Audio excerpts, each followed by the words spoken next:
what are some tips that you would give someone that's maybe thinking about a career pivot right now?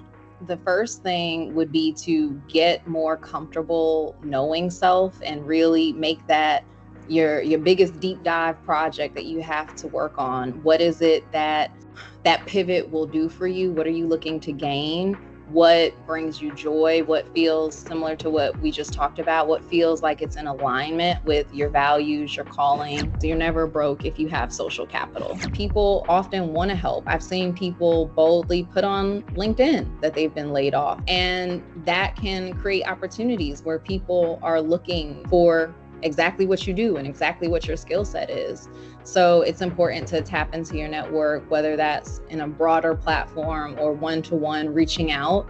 And this is why maintaining relationships along the journey of your career is really important, so that when things do happen, which they do for everyone, that you're not scrambling to find the relationships again. You've had some there.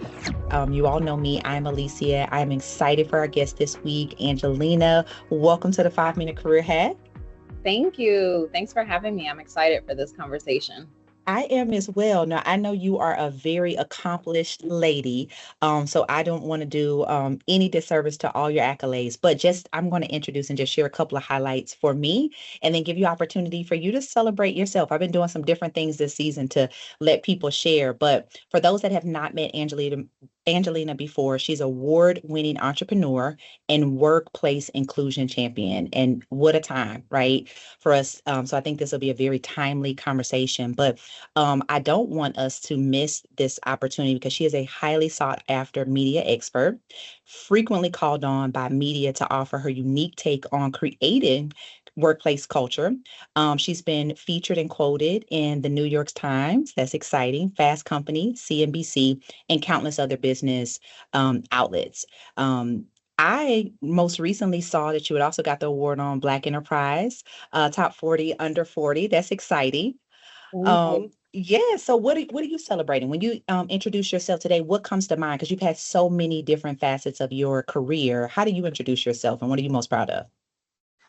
Well, two parts and two answers to that question. The first is I always introduce myself talking about my business because it really is what I feel I was designed to do. So I would always let people know that we're a global organizational development consultancy. We help build programs that create better workplaces and make employees feel more trust at work, which is important for the bottom line. And we've worked with companies like Google, like Salesforce, like Sephora, and many others. So usually, because I've learned it's always important, ABC or ABS, always be selling, always be closing. It's important to share who you are and lead with that. But in a larger macro sense, while who I am and what I do are definitely very connected, I think about who I am more so in terms of the values and what I prioritize and value. So recently, as I have a upcoming birthday, I've been thinking a lot about just being dynamic and what my growth journey has been like, and how do I make sure that I'm not staying stagnant in any areas of my life and that I really am growing along this journey. Wow, that's awesome. It's so interesting you mentioned that. I'm reading this book. I was actually trying to look up the title of the book. Um, and it was very similar of to your point, the reflection I've had. It's The Road to Character. Have you read that book before? And I'm putting it on my Okay. list. And it's exactly what you said. And I'm in the early stages of the book, but it's this progress that we have from going to working on resume building and resume characters, right, and qualities to actual eulogy qualities, right? And those are more values. So when people say, okay, hey, all of these things that you're accomplished, but then what I just heard you say, which is, really fresh for me around like I'm also at a point in my life where I'm making sure like what I do is aligned with my values. And that's how I define myself. People may know me this way. So I love that. Thank you for sharing that. That was a good revelation for me as well today. So but I want to tell the audience, and I share this because there's so many spaces that we can get exposed to people, and that's always our goal when we do our interviews is like exposing our our audience to people of different walks of life, and learning from that. But I met you, and I was just sharing with Angelina through listening on another podcast, and it was exactly that with her business. The C-suite coaching. At that time, it was very niche and a small group that has expounded to these amazing clients that you have today, which actually I felt like would inspire our talk today because I think there's so much for us to learn. I hear so many people talking about making career pivots or maybe not being happy where they are and they're trying to work through those obstacles. So I figured today we can get centered in really talking about how maybe you did it, what your inspiration was, and how maybe in the workplace, even what you're seeing today, so that we can help our audience that may be fresh for them today. So we'll start with that. Like, what are some tips that you would give someone that's maybe thinking about a career pivot right now?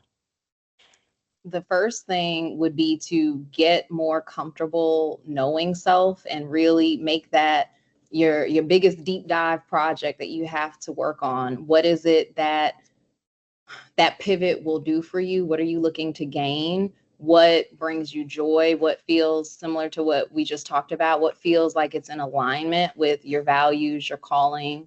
And so, really taking some time for self exploration. You can do that individually, or of course, you can have the aid of an executive coach, which would be something I'd always recommend as you get started in that process. And I say that not just because I run a coaching business, but really because it's been very transformative for me. I had my executive coaching session today with my coach of 10 years. And just having that accountability partner, having a mirror that can connect with you and help you see things that you may not see in yourself is really powerful.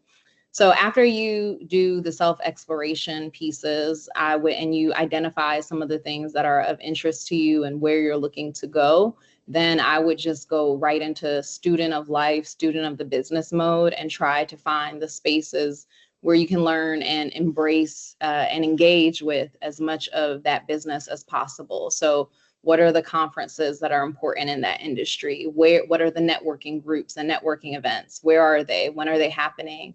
Can you be there? Do you already know anyone in that space?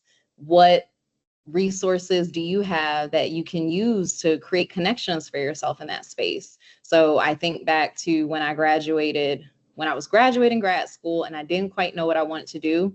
How I got started figuring it out was I made a spreadsheet of every brand that I liked or thought was cool. And then I started looking at the kinds of jobs that were available on their websites that could fit my skill set.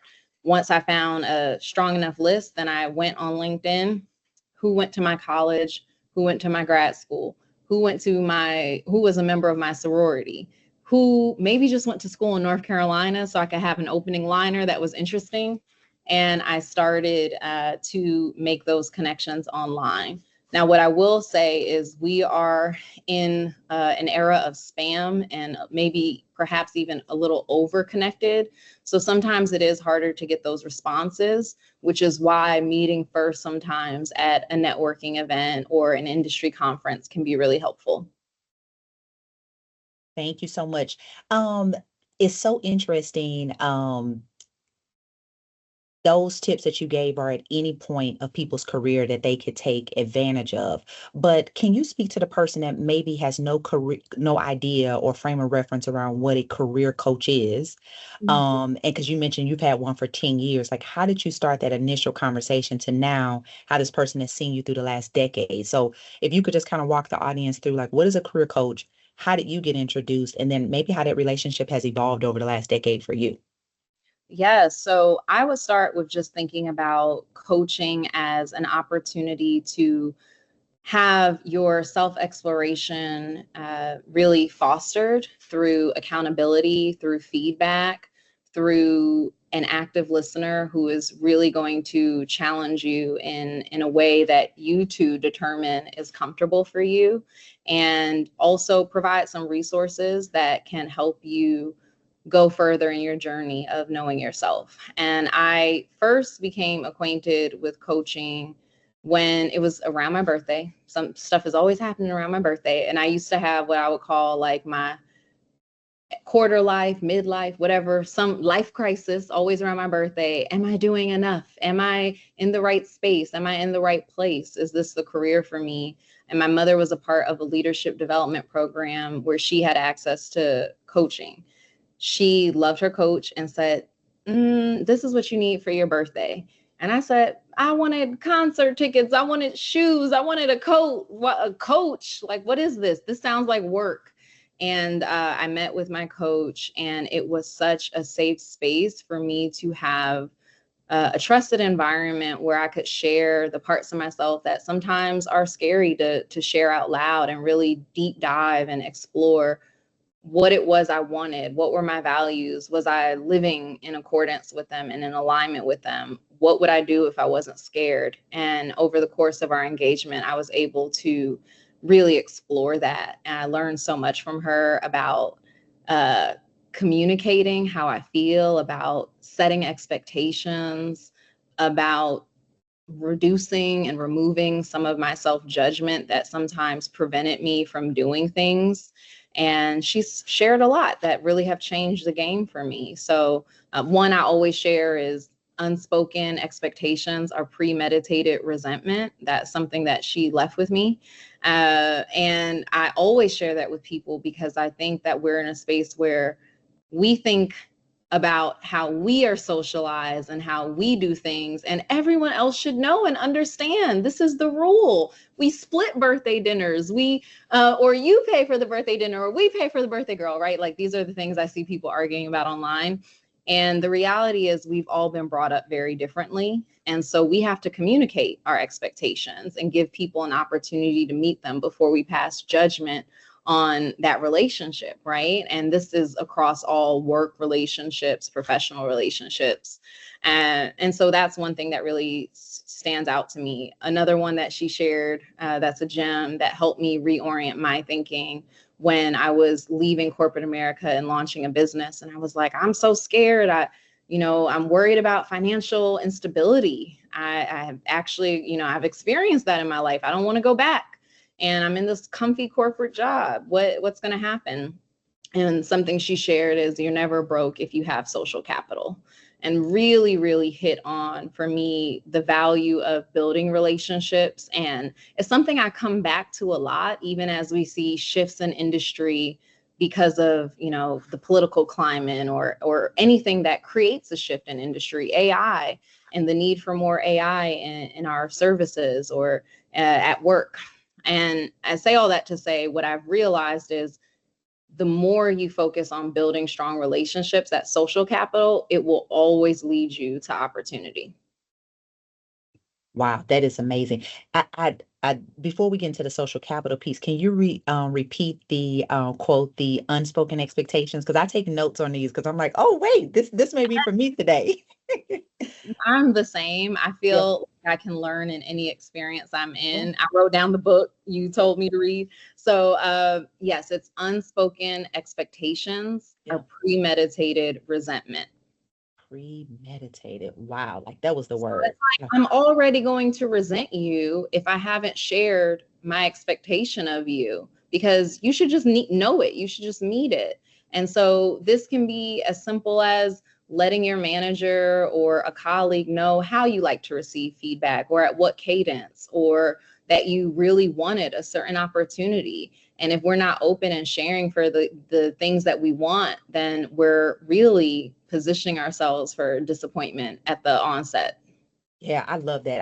I'm going to use that as like a journal prompt for me of like kind of just maybe unpacking, because I think even as I hear you say that, some people may feel very comfortable that they're very open and they share and people should know. But to your point, how are you communicating? Is that through nonverbals, or is that maybe how you responded before? So that's really good to unpack for someone. And when I say someone, I'm pointing to me of like, hmm, where have I maybe done that? But I want to talk about your mom, this visionary, because this is a lot of people don't gift their children a career coach.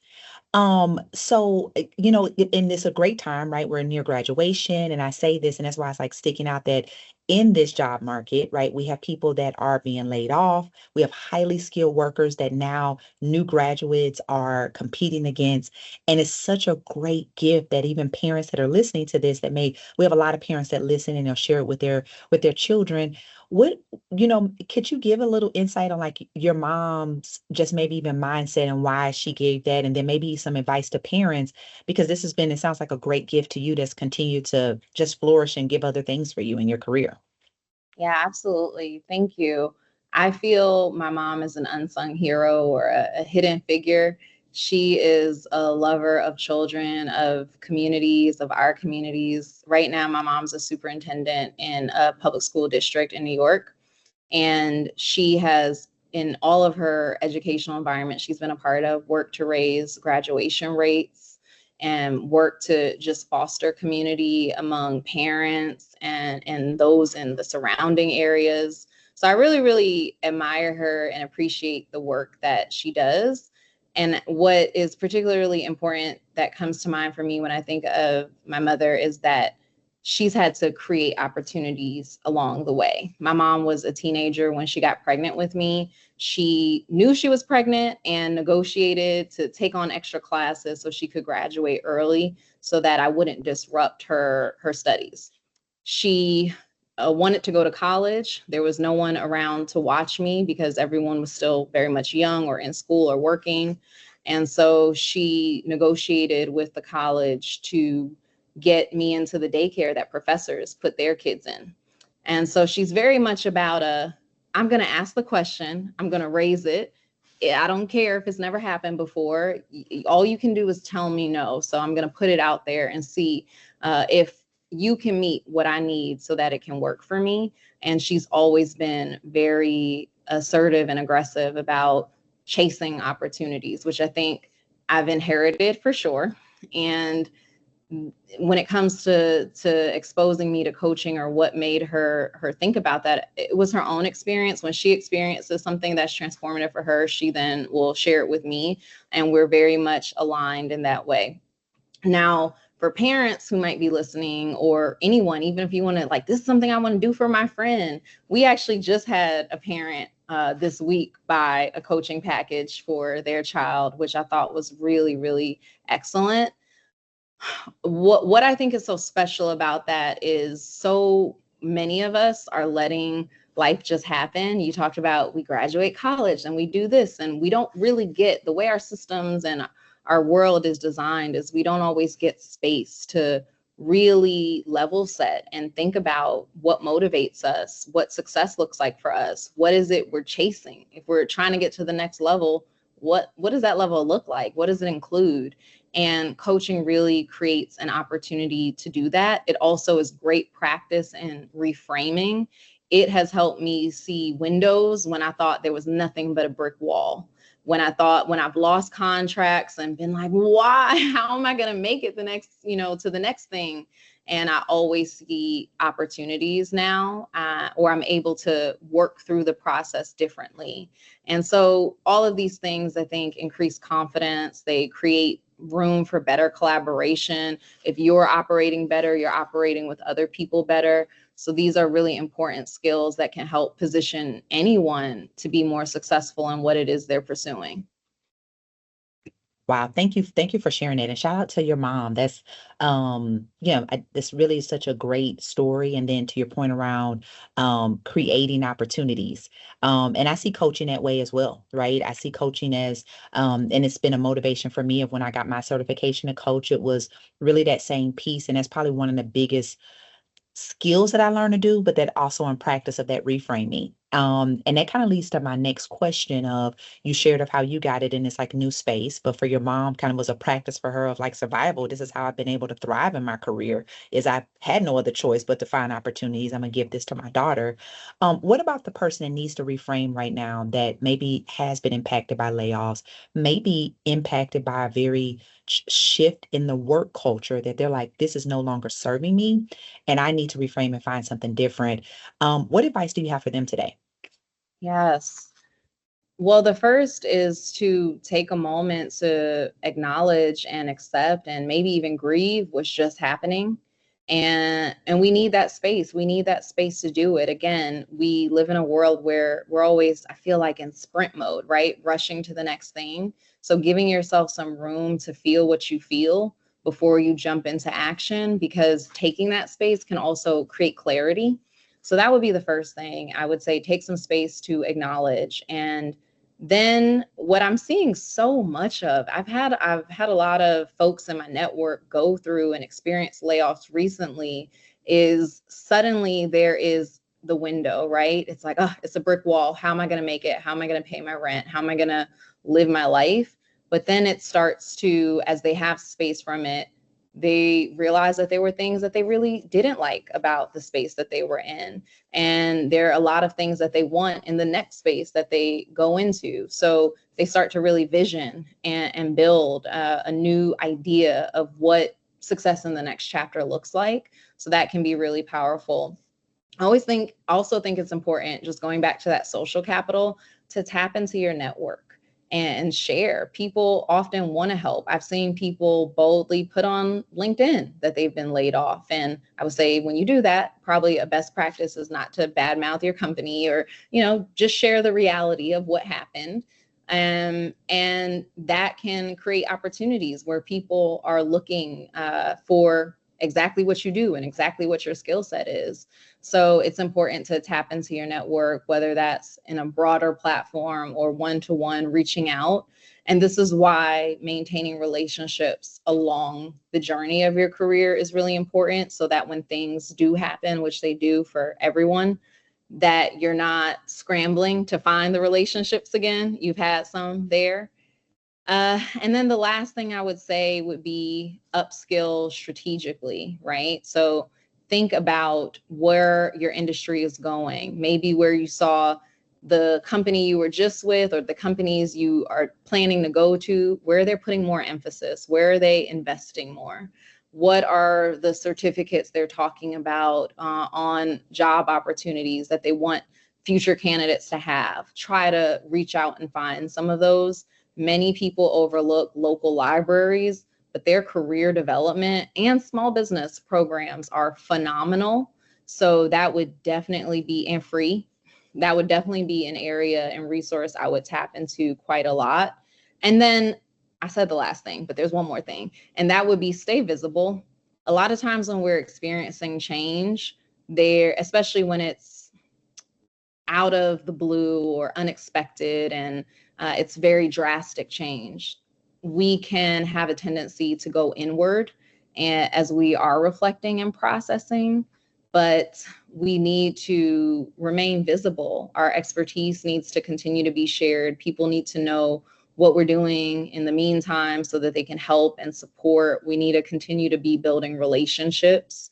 So as much as it might feel comfortable to stay inward, still make the effort to keep building those relationships, keep sharing online, keep sharing your expertise, because that will really help in your search for what's next. Wow, amazing tips. Thank you for those. Took a lot of notes.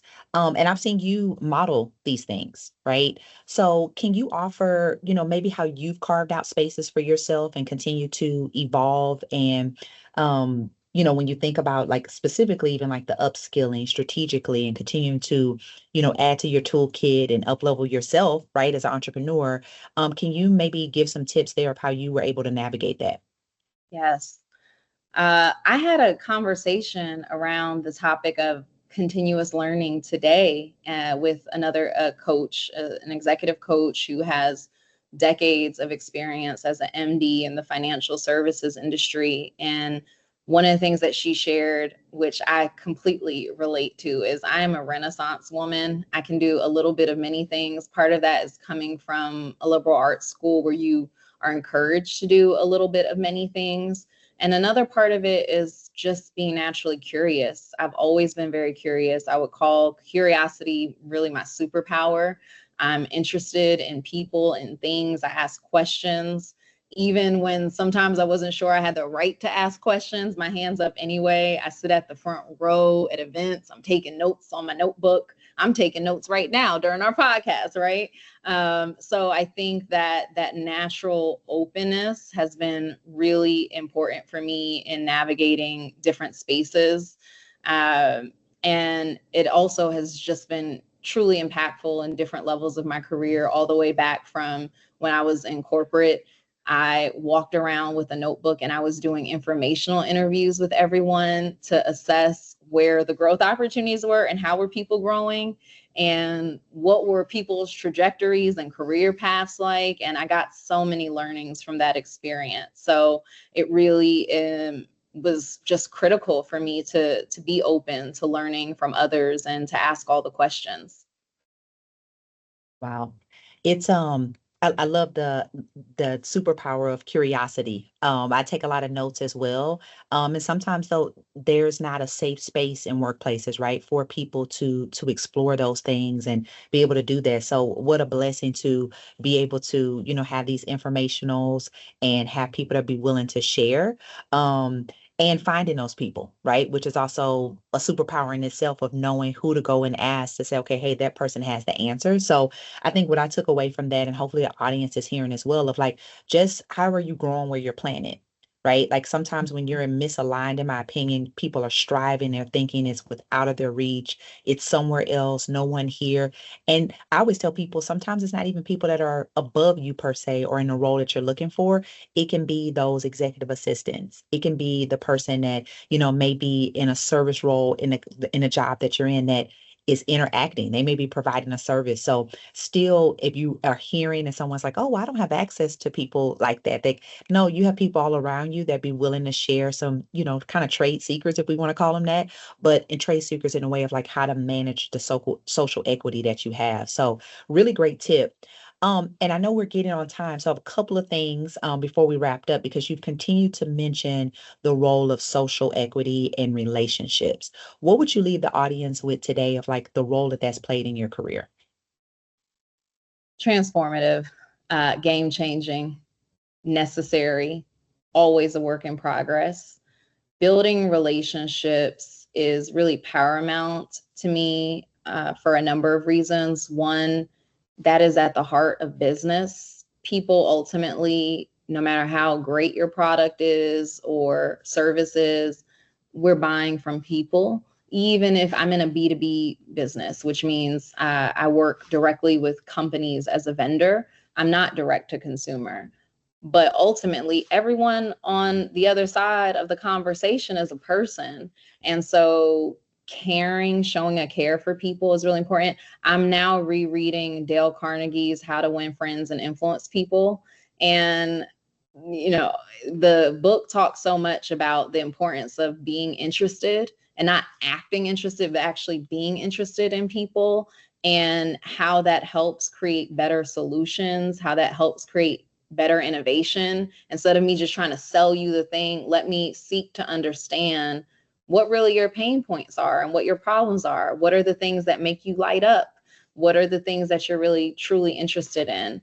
So that continues to be something I'm working on always, and identifying new ways to improve in those areas. Awesome. Thank you so much. So something that we do normally before we wrap up our episodes, because we're the 5 minute career hack, we usually will ask our guests of like 5 words. Okay. But before we do that, and there's no rules. So as a person that's curious, I'm sure I don't have to give you boundaries because you didn't hear a boundary when I said that, but I always put that disclaimer there. But before we go there and wrap up, I would love for you to share a little bit about your coaching business so that someone that has been intrigued today, obviously you've shared how it's impacted you. I know you have a large network. I have benefited from just watching how you've conducted your business, just for them to know a little bit about your business. And if they want to take advantage of the C-suite today, I just want to give you an opportunity to share a little bit. And whether this is an individual or even a corporation, how would they get in touch with you and learn more? Awesome. Thank you so much, Alicia. I appreciate the opportunity. Uh, for the first part, we do offer, because we know that one challenge for a lot of individuals is, how do I find a coach? How do I find the right fit? Where do I even get started? Am I ready for a coach? So there is a form on our website that you can fill out if you're an individual who's paying for this for yourself. Our pricing for individuals is definitely very competitive, meaning I hope they're good prices, and that's done with purpose because it's different than when corporations are looking for holistic programs for many employees. And so once you fill out the form, you have the opportunity to have a 15-minute discovery call where you can talk more about what you're seeking, what you're hoping to gain.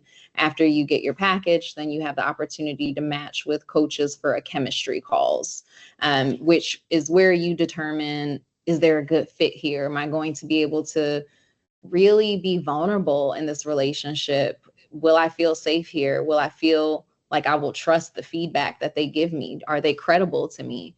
And all of our coaches are ICF certified, thoroughly vetted, have decades of work experience, and hundreds, if not thousands, of coaching hours amongst them. We have a global coaching pool across 6 continents. So that's for individuals. And you can buy packages for other people, since that seems to be a thing many are asking lately.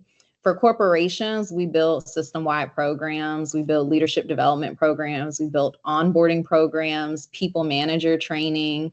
We also have executive coaching services that we offer at scale. So if you are looking to work with a company where there is a global representation and commitment to making sure there's an inclusive set of ideas that are in the trainings and in the coaching, then we're definitely the firm that you should be directing your company to. Love that. And for anyone that is intrigued, we will have in the show notes an opportunity for you to click that and get right to signing up. Obviously, at the 5 Minute Career Hack, we love to just network because, to your point, obviously a lot of us are doing the same work, but it's about what is going to be best for you and who you're going to connect with. And everybody that does this work at the end of the day is really just trying to make people better and bring out what's already in you. It's not about them. It's really around being a vessel. So I can't wait to share that. And I know you've continued to do really good work in that space. So if there's someone listening today or that comes around this episode like I did to learn about your business, we'll share it there. And before we get out of here, is there anything else on your mind in regards to like your heart and mind based on the work that you're doing currently that you would like to share with the audience? The one piece I would share is something that I think about as I've been getting many questions, and I have employees, contractors that are experiencing a lot of fear because there's a lot of disruption happening around us, is focus on the areas in your life that you can control. I have seriously lost sleep over things that are external, and I've really had to work on looking at the spaces in my life that I can control and doing the best I can at making impact right in that space. We are all leaders and we all can show up as leaders. And so what that looks like is thinking about where you are, how you're going to contribute, how you're going to create calm amidst chaos, right? That's going on externally, and how also you're going to have that inner calm so you can show up. So that would just be something that's been heavy on my mind lately. Yeah, I've been taking space to do that just because I noticed for myself, I don't want to say taking advantage, but I think the same way like we talk about you get these opportunities to meet people and you don't take advantage of it, but I think also checking in. Because there's a lot that we're absorbing and people are absorbing in a different way. And especially if you're in a space where you are a giver, you're an empath, this environment is very different. So I've just been trying to pause and check in of like, how are you? What's on your heart and mind? So thank you for sharing that today. Um, and want to encourage the audience to do the same of with their network of just, it's okay to not be okay, but don't just be in community with folks and you haven't asked them how they're doing. So thank you for sharing that and your learnings in that space. So before we wrap up, Angelina, what are 5 words that you would leave with the audience today? Try, always try. One foot in front of the other is how the old Southern grandmas, my old Southern grandmas would say it. It's just every day is a new opportunity. Every moment is a new opportunity. So just try to keep going. Reframe, reframe difficult experiences, see the lesson in all of what feels like loss, try to see it. That will really be something that transforms your outlook. So we have try, we have reframe, Mhm. uh, alignment, seek alignment. And the first part of seeking alignment is really knowing who you are. You can't seek alignment if you don't know what you're aligned with. So do the exploration and seek alignment. Be curious. That's one of my core values. And embedded in curiosity is inclusion, is creating belonging, because part of being curious is I want to know about your experience. I want to know what makes you feel safe. I want to know how I can show up for you. So be curious about the business and life, but also be curious about people. And then finally communicate. Speak up, work loudly, communicate what you need, communicate what you're seeking to gain. Closed mouths can't get fed. So if you're not sharing with people exactly what you expect, then it's hard for them to know where they can help. And now more than ever, community is going to be essential for us making it through any moment, but especially this moment. And so you have to communicate with your community. Awesome. Well, thank you so much for your time today. And Nada, I know you're a very busy lady in a lot of spaces. So taking your time to talk to me and to share your expertise is amazing. And I just want to personally thank you for that. And then also, happy birthday. When is your birthday? That's tomorrow. Oh my gosh. So this is fresh revelation of where you have friends. So happy birthday. I'm so excited for you. It's going to be an amazing year. So I hope you have more of all the things that you love and care about this year. Thank So you with so much. that, yes, thank you so much. So with that, definitely if you're blessed by this episode, we would love for you, if you don't follow 5 Minute Career Hack, to follow us. But more than ever, just make a comment on what you took away from this episode, because it helps others kind of get attracted to it, and then share it at least with someone else. But with that, you all have a great one. We'll see you next time.